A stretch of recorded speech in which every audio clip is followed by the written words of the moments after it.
Okay, today we are going to talk about Overwatch, just very broadly speaking. More specifically about crowd control and hard counters versus soft counters, which has been sort of an issue lately in the Overwatch community. Not a video that's so much about Siegel's video, but it is prompted by Siegel's video, we'll say.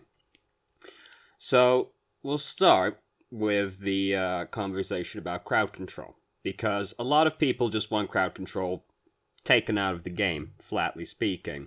Mostly under the argument that, hey, crowd control in a first-person shooter doesn't feel very good. The issue that I have with the argument is that crowd control doesn't feel good in any game.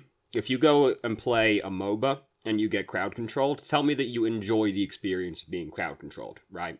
That's the thing with crowd control, is that you're never going to enjoy it regardless of the framework that it's in. But my main issue, though, is that the argument always basically goes, it shouldn't be in an FPS game. The thing is with Overwatch is that it has MOBA abilities within an FPS framework. So it's somewhere in between the two genres. And the thing is that it doesn't really translate super well in a lot of cases because they're two drastically different genres of games. And for the most part, Overwatch characters are basically, you could put them in any MOBA and they could function. So I don't think they all necessarily translate over super well. For example, Doomfist is a very overpowering character in an FPS framework, whereas in a MOBA, he actually wouldn't be all that much to write home about, to be perfectly honest with you. We have a hero similar to Doomfist in League of Legends called Vi, and Vi isn't really that good, despite functioning somewhat similarly to Doomfist. It's just a matter of the difference between the two genres, really. So anyway, here's my issue with the crowd control thing, is that when you have MOBA-style characters in a game, you are going to need crowd control to counter certain elements of the certain types of characters. Because, particularly high mobility characters. Because if you don't have crowd control to lock those characters down, they will just generally be very difficult for you to deal with.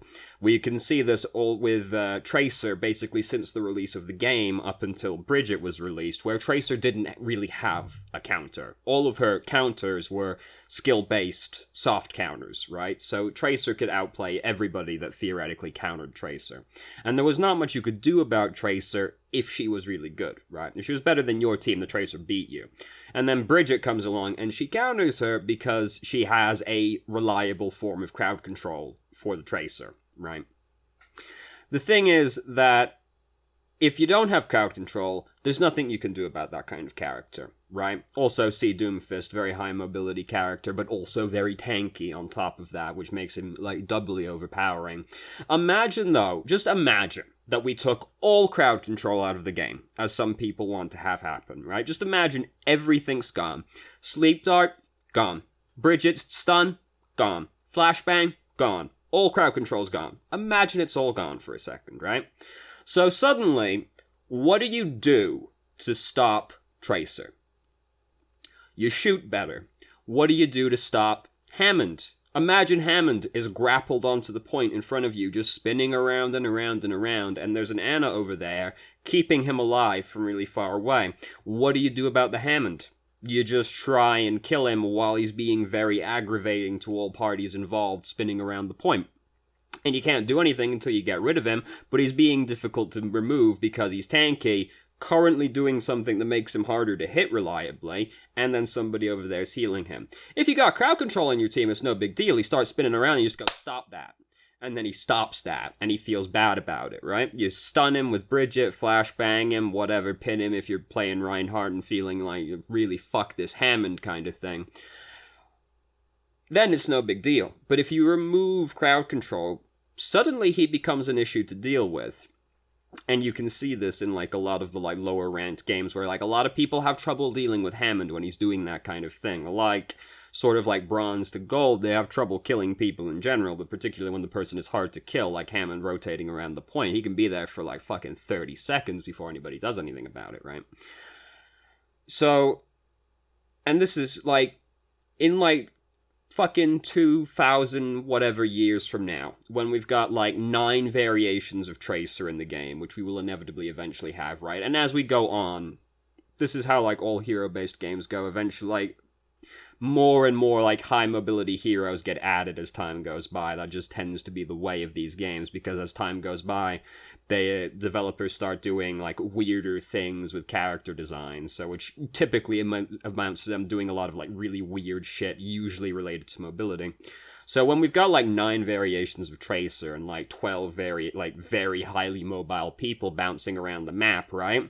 If you've got no crowd control, what do you do about that? You just shoot the person better, right? So crowd control, like, yeah, it doesn't feel good to get crowd control. I understand that. You're never going to feel good getting crowd control. You're not going to feel good when you get flashbang. You're not going to feel good when you get frozen by Mei, right?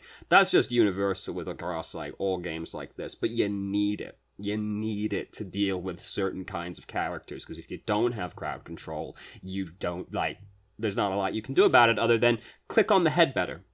So you need crowd control to, like, curve some of these elements. And, like, you can make this argument about all kinds of games. We talk about, like, League of Legends for a moment.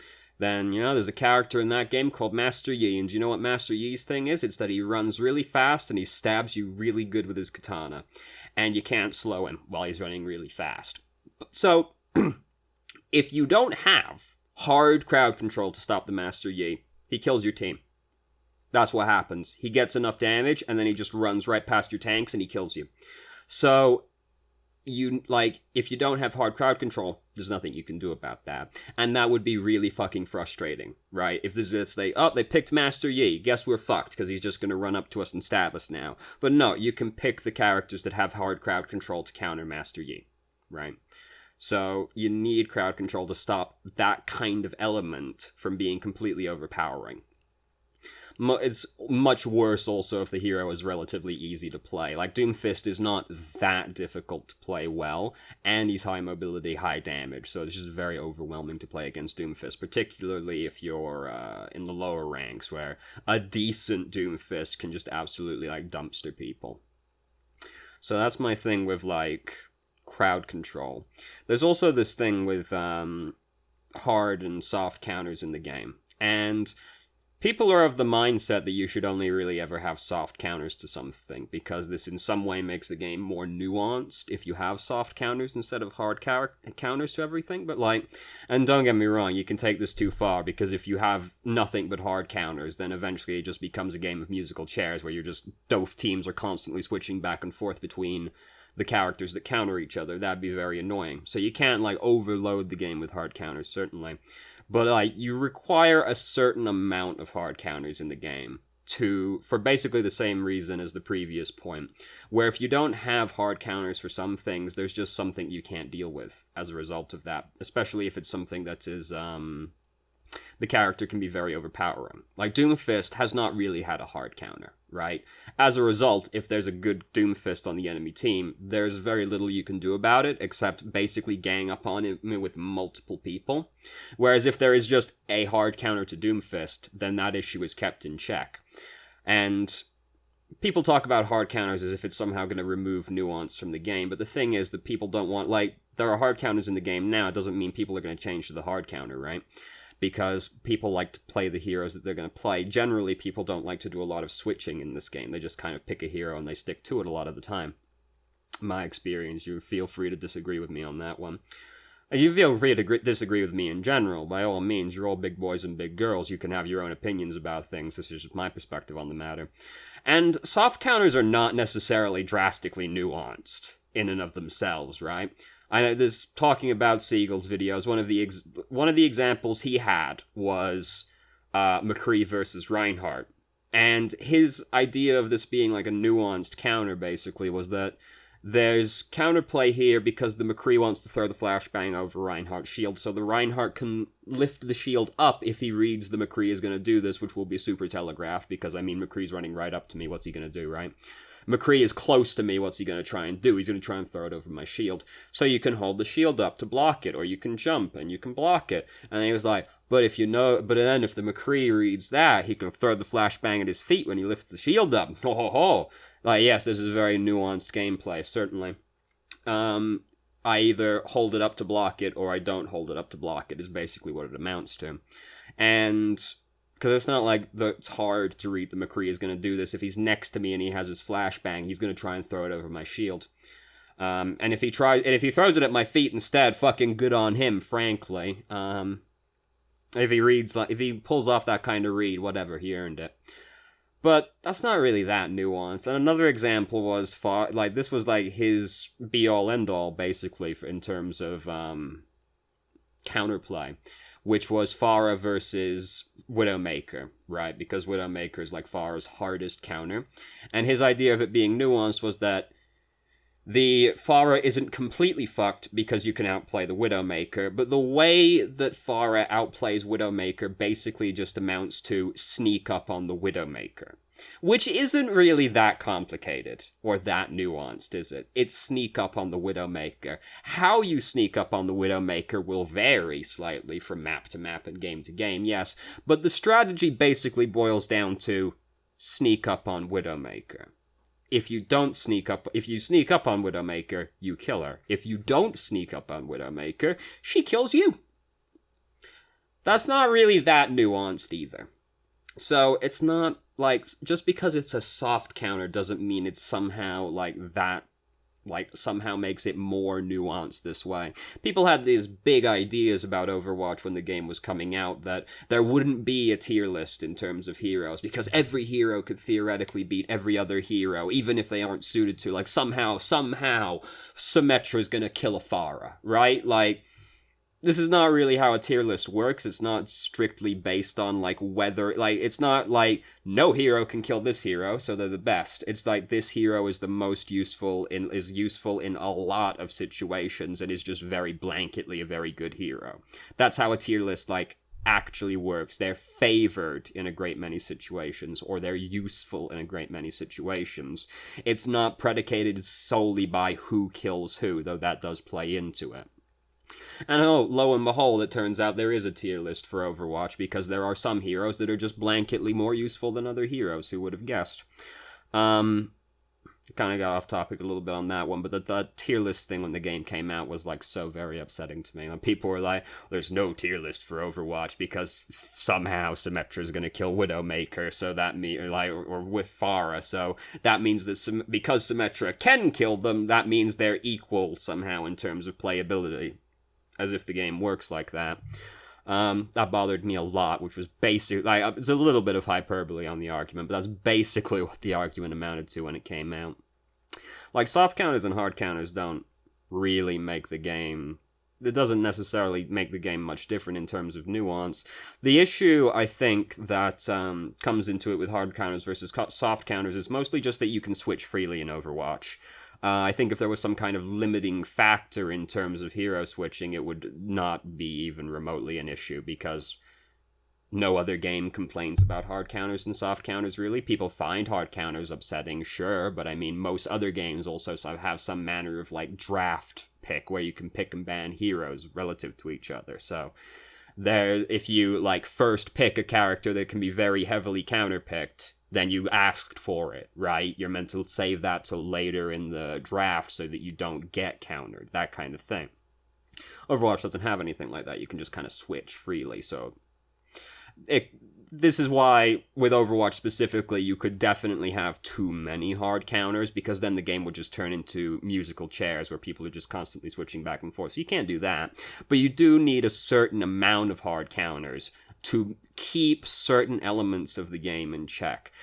If there's the only reason Tracer didn't completely dominate the entire game up until Bridget got released is because Tracer is hard to play, right? People slept on Sombra. People are starting to complain about Sombra now. When dinosaurs fucking roamed the earth, I was saying that Sombra was actually the most powerful hero in the game. It's just she was very difficult to play. So that was the limiting factor, because a 6-second silence is disgustingly powerful, especially when you can apply it theoretically to the entire enemy team. People are sort of catching up to that one now, but I said that when fucking, like, there was a Stegosaurus down the street, and I was saying that shit. But now she's gotten easier to play because she kept getting buffed, basically, so now people are starting to catch up to that one. So you need, like, a certain amount of hard counters, is basically it. Overwatch is this way, where you could super easily overload the game like that, but, like, you need some. Ideally, it's a mix of soft counters and hard counters. And just because something's a soft counter doesn't mean it's somehow more nuanced than hard counters are. Because, I mean, the other thing is that, like, hard counter doesn't necessarily equate to anything. I've played a lot of Bridget. Bridget's been, like, my favorite hero to play since she got released. So basically, I'm literally Satan to the majority of the Overwatch community. And people say, Bridget's a hard counter to Tracer and Genji. Not really. I've played against a lot of Tracers and Genjis that thoroughly outplayed me, and they beat me, despite me being the hard counter to them, right? Because they can still play around me. It's not like I can suddenly just teleport next to the Tracer and go, stop having fun, right? It's not like... This is an issue like a lot of people have, is that they equate hard counters to just it wins, flatly, no questions asked. If the other person is better, then it doesn't matter, right? If the person who is, like, playing the hard counter doesn't know how to use the hard counter versus the thing it counters, it doesn't matter. If the person they're trying to counter is better than them, then it still doesn't matter, because you'll outplay them, right? There have been it's the Tracer or the Genji. We're just going to start this one again. I just picked a random game, so we're just going to start it again. It's just something in the background if you want to watch it. I imagine this was just being something on the background as background noise, basically, for most people. So, it doesn't necessarily mean the hard counter wins, flatly. Because the other person, there's still, like, skill to equate to it. And people, when they talk about, like, hard counters to things, they always talk about it as if it's happening in some kind of isolated bubble, when, like, a typical Overwatch game is a little bit more complicated than that. There tends to be a few things happening at once, right? Because people always just talk about it, like, as if Tracer and Genji are purely the only things really happening at the time, right? Like, them and Bridget, those are the only things happening on the map at the time. Whereas, like, if I'm playing Bridget, there's a Tracer or a Genji over there, but, like, there's also a Winston. I might be trying to harass the Winston who's diving the backline, which means I don't see Tracer coming up over there, right? And then Tracer kills them while I'm not looking. So it's not like it's happening in a bubble. People always talk about these things as if they're happening in a bubble, which also bothers me. Because your average Overwatch game doesn't necessarily work like that. This was also an issue I had with, like, Siegel's video specifically, is that he talked about things just flatly as if they happened. Like, it was like, a lot of the argument was like, if they have, like, goats, and you don't have Sombra Doomfist as your DPS, you just lose. That's also not how it works a lot of the time, because... yeah, if they play the GOATS comp perfectly, then that might be an issue for you, because he talked about it as they just speed boost into you and they just kill you. Yeah, if they know how to do that, and they execute it properly, and the enemy team doesn't do anything to counter it, right? Like, yeah, on paper, if you look at it, like, GOATS beats that comp, great. On paper, 5 DPS, 1 healer should never win a game. But I see it win a lot of games, actually. Bad comps can beat good comps because there's an amount of execution involved in playing a composition and a hero, startlingly enough. I hate how people talk about these things as if they're happening in a bubble, whereas games tend to be a little bit more happening than, like, just that one matchup at the time. I've gotten, like, super off topic. I don't remember where I started. That's okay. Whatever. I'm not one for making concise and salient points. That's just not who I am. Yeah, so there's that. One thing from Siegel's video that I did agree with was that ultimates are just, across the board, blanketly too strong, which I do agree with, because I have said this since the dawn of time as well. If you throw 6 ultimates in an objective, you're going to capture the objective unless they also have 6 ultimates that you can throw right back at them. To me, this is an issue with Blizzard's design team more than anything else, which is that they don't know whether they want to balance the game towards the competitive end or the casual end, right? Because the ultimates are clearly an element of them catering to the casual side, because all of the ultimates are very strong, they're very big, very flashy effects, they're very easy to use, right? Big effect, easy to use, very flashy. That appeals a lot more to the casual side, because it's an element that a less skilled player can beat a more skilled player because of the ultimate, right? This is like, you can see this across a couple of Blizzard games as well, because if we look at like Hearthstone, there's a lot of randomness in that game. There's a lot of RNG elements. A lot of cards generate random effects, or they generate other cards, right? And sometimes you really high roll on that random effect. And because of that, it means that there are situations in which a less skilled player will beat a more skilled player just because the dice rolled in their favor, right? That appeals to the casual side because it sort of boosts them up a little bit artificially, whereas it will frustrate more competitive people, because they know that there wasn't really a lot they could do about that, because the other person just rolled a lot better than them on the dice. And what are you going to do about that? If they roll a 20, you roll a 1, you lose. There's nothing you can do about it, right? So that's like catering to the casual element. And like, the ultimates to me are the exact same thing, because it doesn't matter how good I am as a player, right? Like, that Genji, he could be like fucking 3 ranks below me, but if he comes at me with Nano Blade, I lose, right? Like, I die to that Genji, unless, like, Ana miraculously tranks him or something, right? Like, he wins. That's how it is. I don't think that the ultimates, I think, are the most, like, incongruent element of the genre, right? Because we talked about how it's a MOBA abilities in an FPS framework. The ultimates I think, don't work very well in an FPS framework. The abilities, whatever, like, some of the abilities are really strong, but they're not all-encompassing, right? Whereas the ultimates typically are.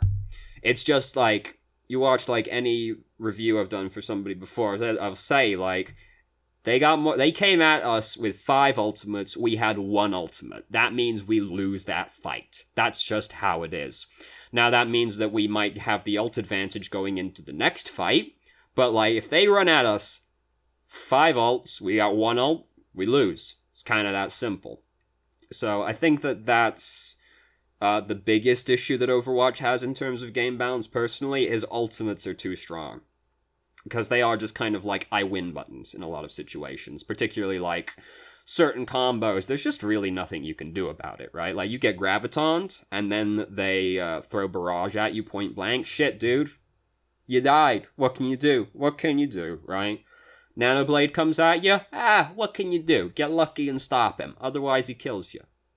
That's how it is.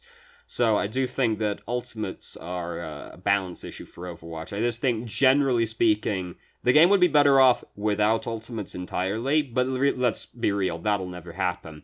I do think the power level of basically all ultimates should be taken down. There are some ultimates that are fine, like Coalescence is basically fine. Primal Rage, I think, is basically fine, but, like, a lot of ultimates, like Dragon Blade, are very strong and very easy to execute on. So I think that, like, overall, the ultimate should be taken down in terms of power. I think that's an issue. And I don't know if, like, the thing is with me is that I think of Overwatch as being closer to a MOBA than I do to an FPS. Obviously, it takes place from the first-person perspective, but Overwatch has never really been a traditional FPS, has it? Because when people talk about Overwatch as being an FPS game, I think that in their minds, they're comparing it to, like, Call of Duty or Halo, and, like, they're only tangentially similar, to be honest with you, right? Like, yeah, they take place from the first-person perspective. Yes, they have FPS game modes in them, like fucking King of the Hill and Capture Point and all that, but, like, other than that, and its perspective, there isn't that much overlap, really, in terms of the first-person shooter genre to me. I've always thought of Overwatch as being closer to a MOBA than an FPS, even though it is, like, literally a first-person shooter. So I've never really been particularly bothered about, like, crowd control and hard counters and all of that, because I played a MOBA for, like, close to a decade at this point, and that's just part of life, right? Like, if I pick, like, Jax, and then the other person picks Renekton, that person countered me. Life is difficult like that.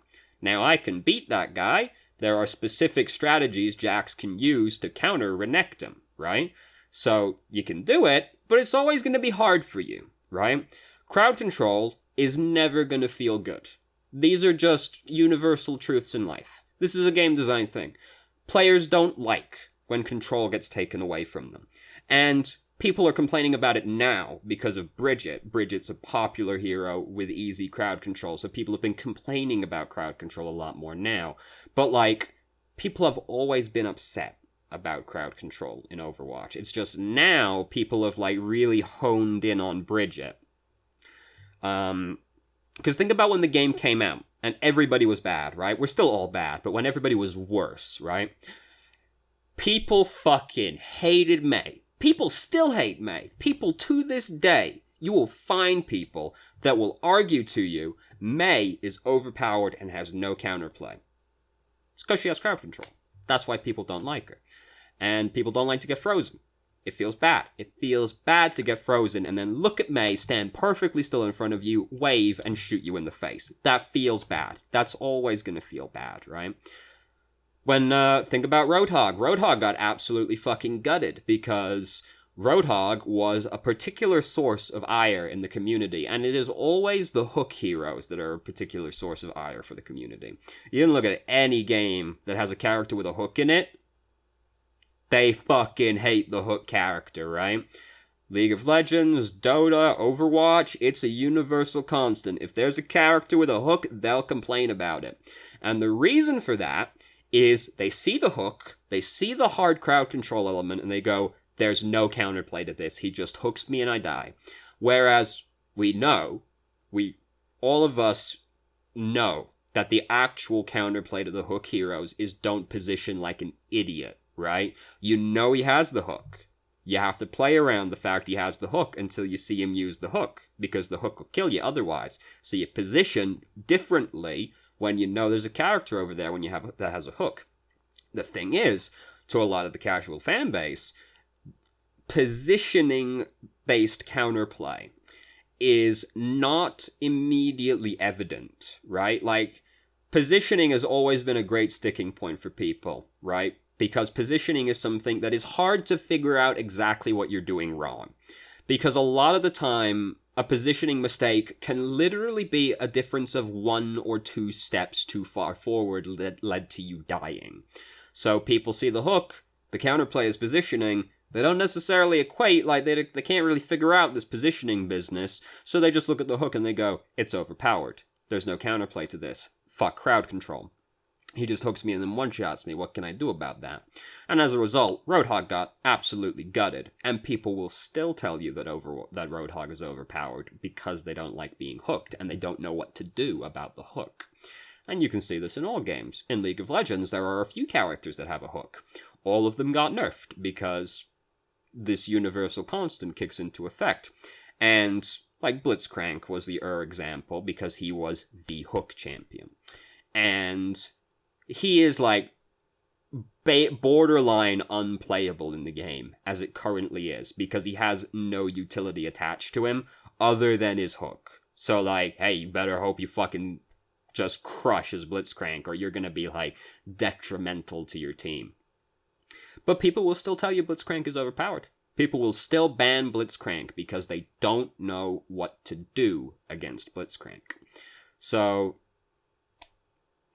I've never cared about the crowd control element because I've always thought of the game as being a MOBA, and that might just be my perspective, but whenever I hear people make the argument, oh, it's an FPS game, I go, this is not a traditional FPS game, right? Like, Yeah, if you were playing Call of Duty and a dude was coming at you with fucking Roadhog's hook, then that might be a little bit extreme, right? Like, if you're playing Call of Duty and Reinhardt comes out and earth shatters you, that's a bit extreme, yeah. But we're not playing Call of Duty. We're playing MOBA characters in an FPS framework. So, I've never particularly cared about the crowd control element. To me, whenever people have been complaining about Bridget, I've always gone, well, I've seen a lot, like, people have always gone, Bridget's a fucking autoplay hero. She just stuns you and then you die, and there's nothing you can do about it.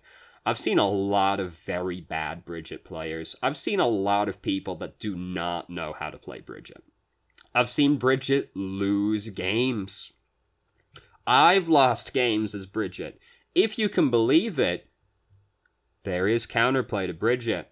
The thing is mostly tank players that complain about this, because tank players are the most fucking hard done by creatures in the entire universe. Good lord, are tank players just the most oppressed minority on the entire planet. Holy shit.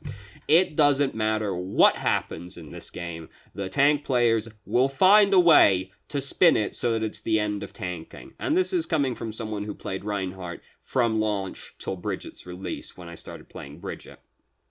So, I played the tanks, okay? The tank role was the role I played the most, so don't go, ooh, you just don't understand. No, I fucking played the tanks, okay?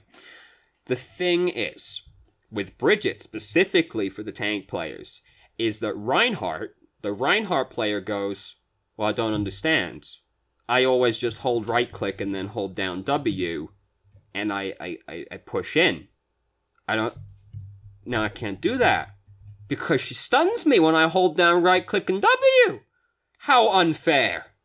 What am I supposed to do about that one? Well, you're supposed to play around the fact that she has a stun. You fucking dumbass, aren't you? You're supposed to wait. You're supposed to play a little bit more cautiously than you were doing previously. You can't just hold down W and right-click now. That's the answer, isn't it? Like, tank fucking everything was the sky is falling. Anna's fucking anti-heal grenade. The sky is falling. They're not gonna be able to heal the tanks ever. How can you play a tank if you don't get healed? It's impossible. People still play tanks, didn't they? When Anna came out. It wasn't actually that big of a deal, was it? There have been so many things where people have been like, it's all over. Tanks are being removed from the game. Oh god. And people go, tanks aren't fun to play. Tanks are fun to play. They're only fun to play to a specific type of people. Playing DPS is just more fun to most people.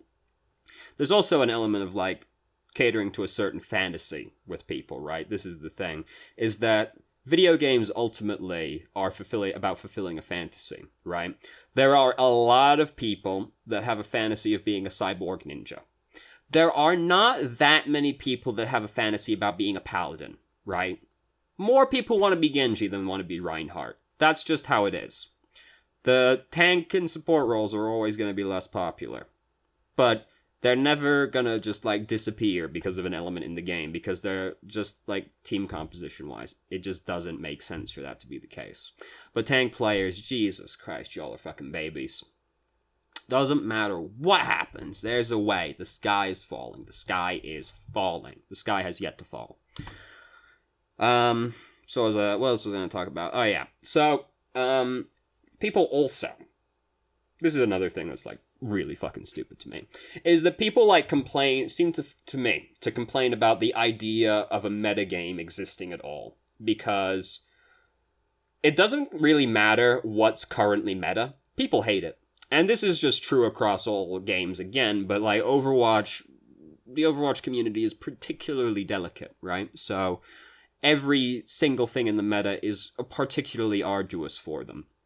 So people currently complain, like, oh, fucking Bridget, no skill, gotta pick Bridget, blah, blah, blah, gotta play Deathball, blah, blah, fuck goats, blah, blah, blah, blah. Well, you complained about, like, literally everything that's been meta so far, because people, like, I think the issue is people don't want to feel hemmed in to doing, like, one specific thing. Like, they don't want to cater to a meta, right? But the thing is, that particularly if you play a competitive game, there's always going to be something that's just statistically better to do, right? Like, there's nothing you can do about that. There's always going to be something that is statistically better than anything else, right? Even in, like, a skill-based game. There's always going to be something that's statistically better. You have to just kind of live with the fact there's going to be a metagame. And not every metagame is going to be something you like. But, like, the thing is with these constantly updating games is that eventually it will switch back around to a meta that you like, right? Like, the meta before this one was dive, and it was dive meta for a really fucking long time. This is also something I didn't like about Siegel's video, if I might segue slightly.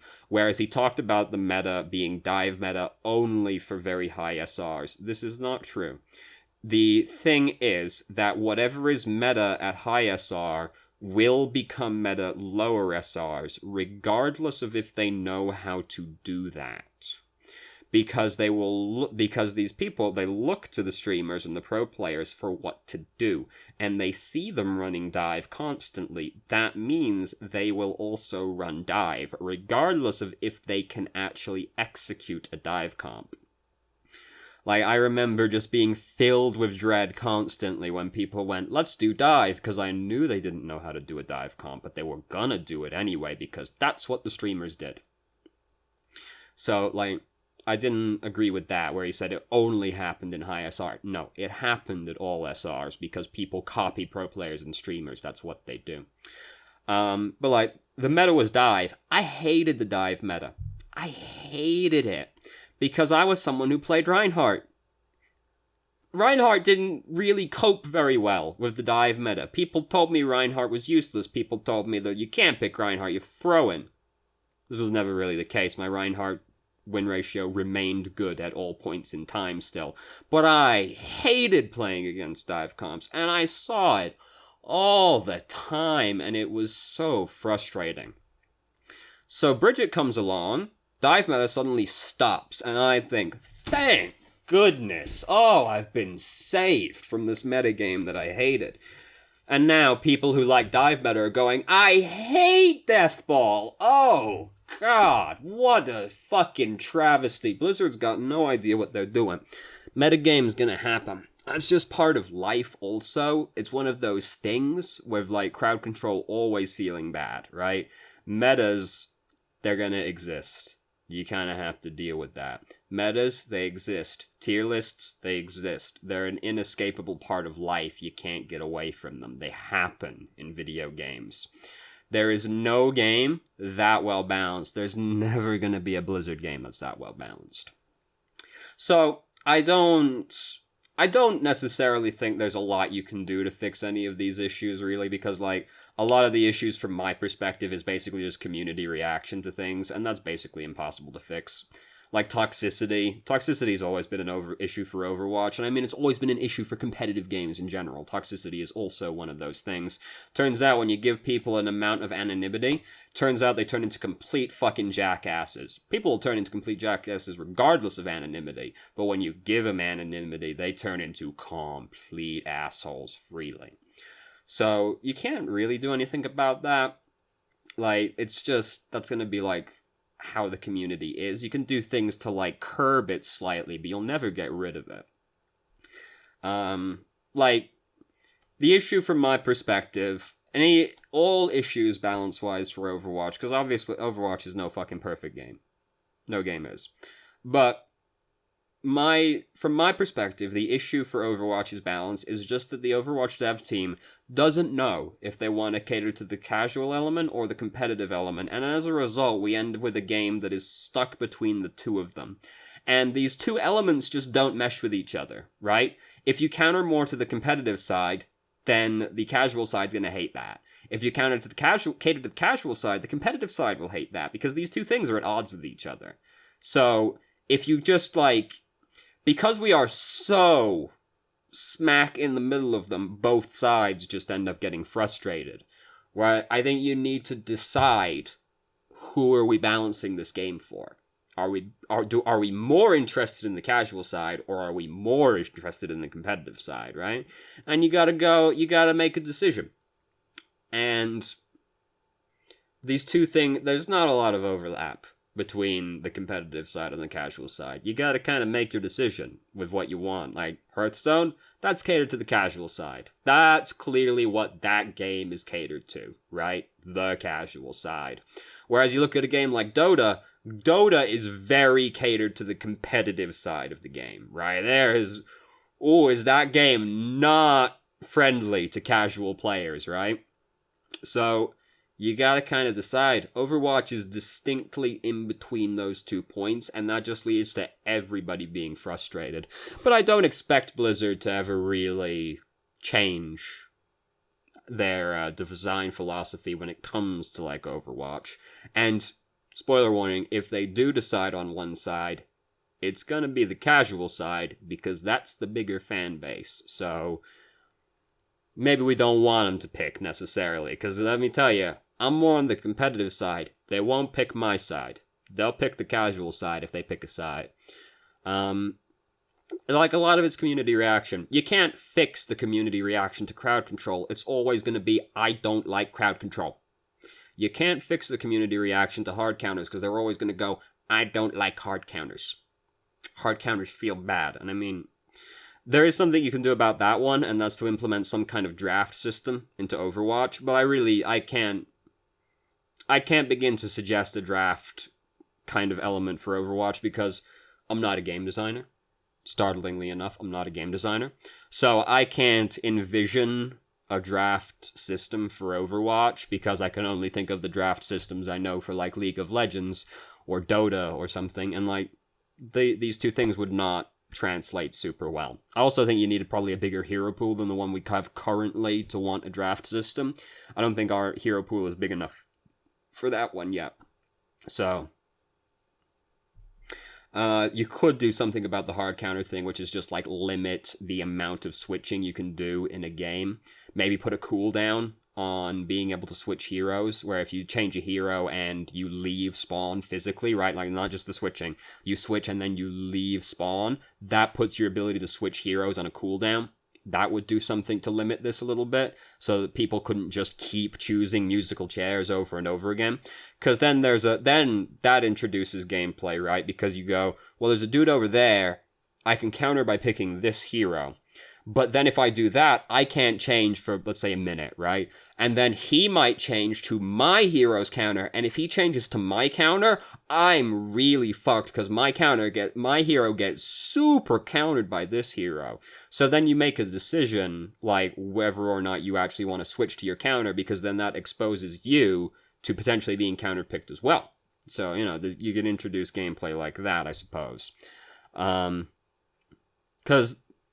being able to switch freely, if you just put too many hard counters in the game, it'll overload it. People will just be in spawn constantly, like, boop, boop, boop, boop, boop, boop, boop, boop. I've already been in situations like this, where, like, I've been Winston to counter a Widow, and I've watched him change to Reaper, and, like, I've been holding tab, and I've watched him change to Reaper, so I've gone, haha, now I'll change away from Winston, and then he goes, back to Widowmaker, and I go, back to Winston, and then he goes back to Reaper, and it just goes back and forth forever. Like, I've been in that situation. That could super easily happen if there were too many hard counters. So I think that's a specific thing with Overwatch's framework that means you can only have a certain amount of hard counters, but I do think you need some to keep certain elements of the game in check, like Doomfist, who has just been, like, rolling over people for a long time at this point. So anyway, I don't really have anything to say at this point. Everything's just going to turn into more rambling tangents, which is that this has already been the entire way through, so we'll call it good there. That's my perspective on Overwatch, crowd control, hard counters, game design. Feel free to disagree with me. By all means do. You're all big boys and big girls. You can have your own opinions about things. Don't let me tell you what to think. So thank you very much for watching if you did. If you agree, disagree, please let me know. I would love to have a conversation about it. That's fine by me. So please let me know if you agree, you disagree. I'm all for it. So thank you very much for watching if you did and tolerated my constant complaining, essentially, and rambling.